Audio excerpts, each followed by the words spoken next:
Sun Culture. Les acteurs culturels de la région en interview.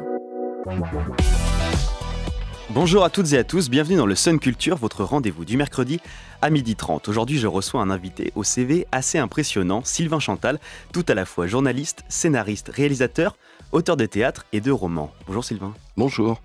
Donc Sylvain Chantal, vous sortez votre 5e livre qui s'intitule Turco aux éditions Bouclard et qui sortira à partir du 6 janvier 2020. Donc derrière ce titre, que raconte ce livre ?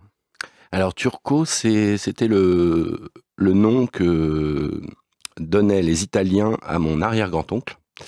Donc ça veut dire le turc. Et parce que mon arrière-grand-oncle venait du Moyen-Orient, mais était italien, mais il n'est pas né en Italie. Et du coup, quand il est parti à sa majorité faire son service militaire en Italie, comme il parlait pas très bien italien, il parlait arabe, il parlait beaucoup de langues, mais très mal l'italien, on le surnommait le turc. Voilà. Et donc vous avez écrit ce récit cette année ? Oui. Et 200 pages au gré de voyages en Italie et au Liban, bien sûr. Donc racontez-nous comment ça s'est passé, en fait, le dépaysement. Alors, il y a un petit peu plus d'1 an, j'avais écrit un texte qui s'appelait Sans lendemain, C-E-N-T, lendemain avec un S, et c'était un challenge que je m'étais fixé d'écrire tous les jours pendant 100 jours. Voilà, et de raconter mon quotidien sur la péniche, puisque je vis sur une péniche. Et je l'avais envoyé à 2 éditeurs que j'aimais bien. Et les 2 m'ont répondu « Ton texte est intéressant, assez drôle, mais en fait, ça manque de romanesque.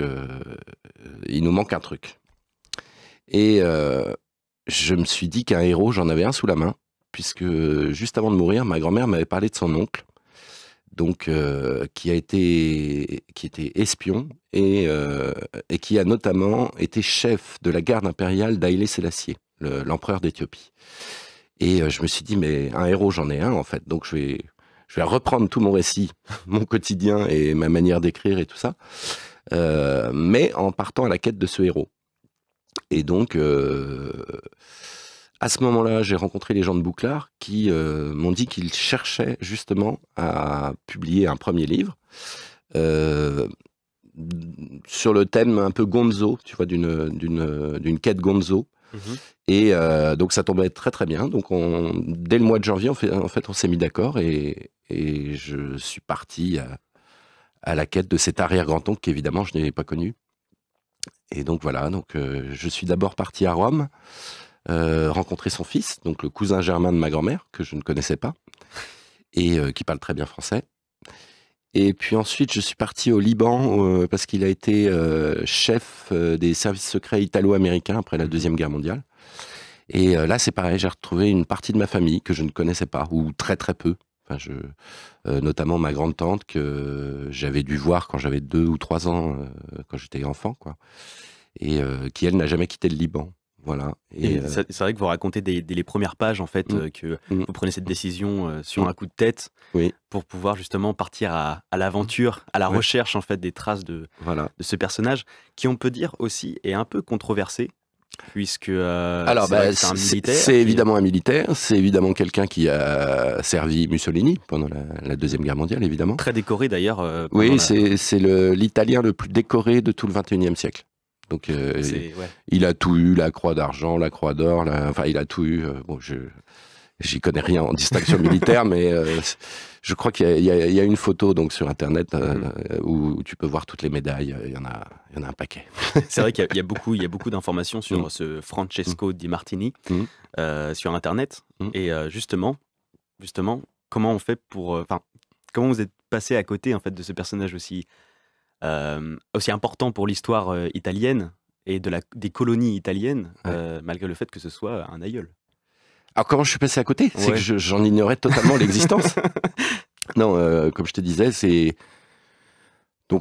un peu le début du livre où je dis que j'allais manger un samedi sur 2 chez ma grand-mère. C'était une petite tradition, elle était veuve et elle s'emmerdait.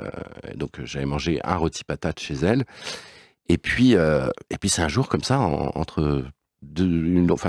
cours d'une conversation totalement anodine, qu'elle me raconte ça. Elle me dit, mon oncle était le chauffeur du Négus. Et là, missile. Et là, ouais, voilà. Donc là, j'ai totalement halluciné, mais je ne le savais pas. Et de la même manière, j'ai découvert que Umberto, donc le frère de Francesco, dans le cadre de mes recherches, a été marié à la comtesse de Bismarck. Ah oui. La comtesse de Bismarck que Salvador Dali a peinte. Et donc voilà, j'ai fait beaucoup de découvertes comme ça de choses dont j'ignorais totalement l'existence. Et vous le décrivez même d'ailleurs comme un mi-Laurence d'Arabie, mi-James Bond. Oui. Mais il n'y a pas forcément que ça dans ce livre. En fait, il y a toute une galerie de personnages. C'est vrai que plus j'enquêtais, plus je rencontrais des gens... Alors, ce qui est assez fou, c'est que ma grand-mère, donc, qui est née à Beyrouth, mais qui a vécu presque toute sa vie à Nantes, ma grand-mère vivait vraiment dans son espace confiné de sa cuisine. Elle vivait dans 6 mètres carrés, elle était tout le temps dans sa cuisine. Et, alors, elle préparait des plats libanais, tout ça. Enfin, elle était vraiment très isolée. Et c'est marrant que naisse une telle recherche dans une cuisine de 6 mètres carrés où finalement j'ai commencé à découvrir des personnages très extravagants, notamment le Eddie Barclay de Beyrouth, qui était le cousin de ma grand-mère aussi, donc Prosper Guépara. Quand j'ai tapé sur Google Prosper Guépara, je suis tombé sur des photos de Jack Nicholson, Brigitte Bardot, Cher... et j'hallucinais, et c'était le Eddie Barclay de Beyrouth. Et donc voilà, donc plus j'avançais dans mes recherches, plus je tombais sur des personnages totalement extravagants, alors que ma grand-mère, elle, vivait dans sa toute petite cuisine, et donc le contraste était assez saisissant.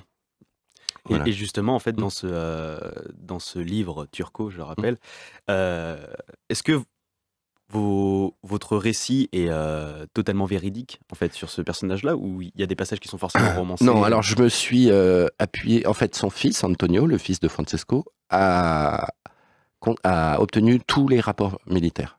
Donc, en fait, à chaque fois qu'il me racontait quelque chose, il avait, pour illustrer son propos, le rapport militaire ou la photo de tel événement et tout. Donc, j'ai eu une chance inouïe parce que vraiment, il avait tout. Bon, là, on n'a publié que 2 photos, mais j'en ai des centaines. C'était assez dingue qu'il ait tout gardé. Et d'ailleurs, ce cousin, que je ne connaissais pas, était à la fois très content que je m'intéresse à son papa, puisque aucun Italien n'a écrit sur son père. Mais je l'ai prévenu tout de suite que je voulais pas faire un roman historique. Je lui ai fait valider toutes les parties historiques du livre. Mais après, moi, je lui ai dit, je veux raconter des conneries. Je veux m'amuser avec ce texte et me mettre en scène et mettre en contraste un peu la grandiloquence de la vie de cet aïeul et mon quotidien un peu misérable sur ma péniche où la pompe à eau marche pas, les toilettes c'est une catastrophe, où, comme on disait tout à l'heure, parfois il fait très froid. Et je voulais vraiment faire un va-et-vient entre toutes ces choses absolument extravagantes que je rencontrais dans mon enquête et ma vie un peu misérable dans ma péniche à Nantes, quoi. Mais justement, pour revenir à ça, on le disait dans l'intro que vous avez un CV aussi assez impressionnant et vous faites aussi une autre activité à côté. Et vous vous dites dans votre livre que vous avez plaqué un poste à haute responsabilité à Paris pour pouvoir vous lancer pleinement dans l'écriture. Oui, parce qu'en fait, j'ai commencé à écrire à 17 ans, mais toujours de manière un peu... amateur. Enfin bon, j'ai sorti des livres et j'ai fait quelques pièces, mais disons que j'y avais pas consacré toute mon énergie. Et effectivement, il y a 2 ans, j'ai quitté, je dirigeais une agence de presse à Paris et je l'ai quitté pour me mettre à plein à l'écriture. Et donc, maintenant, je fais que ça. Enfin, depuis quelques mois, j'ai repris un petit peu de télétravail pour quand même... assurer ma subsistance, parce que bon, c'est pas avec un roman enfin, sauf si on s'appelle Marc Lévy, mais c'est pas avec un roman qu'on arrive à manger. Mais oui, maintenant je me consacre qu'à ça. Donc l'écriture sous toutes ses formes. Donc et on va revenir aussi aux éditions Bouclard. Donc en fait, vous êtes le premier, vous écrivez le premier livre de leur collection. Leur collection. Comment Elle s'appelle ça s'est passé? Tout est vrai ou presque, la collection. Sauf que moi, tout est vrai ou vrai. Donc, donc voilà. Mais pourquoi avoir choisi l'édition Bouclard et comment comme je disais tout à l'heure, que ce soit la première en fait. Comme je disais tout à l'heure, c'était une bonne conjonction des événements. C'est-à-dire, eux cherchaient un récit comme ça. Ils voulaient vraiment donner le ton de leur collection avec un récit gonzo. Et moi, je tombais pile à ce moment-là. Donc, quand je leur ai parlé de ce que j'étais en train de commencer à faire, et ils m'ont dit, si tu veux, on te signe tout de suite, quoi. Et donc, ils avaient lu quelques pages. Je connaissais Benjamin et Clément, deux du trio, pour avoir déjà un peu collaboré sur différents projets avec eux. Et donc, ils m'ont fait confiance. Et puis voilà. Puis petit à petit, je leur envoyais quelques pages et ainsi de suite. Et puis, je leur ai rendu le manuscrit début août. D'accord. Okay. Merci Sylvain Chantal d'être venu dans nos studios. Merci à vous. Je rappelle que votre livre intitulé Turco sort en librairie aux éditions Bouclard à partir du 6 janvier, mais il est déjà disponible en vente sur le site bouclard-édition.fr. Pour ma part, je vous donne rendez-vous mercredi prochain pour un nouvel invité culture. D'ici là, votre prochain rendez-vous sur Sun, découvrez à 13h30 une nouvelle histoire Sun Junior à écouter avec les enfants. Belle journée sur Sun.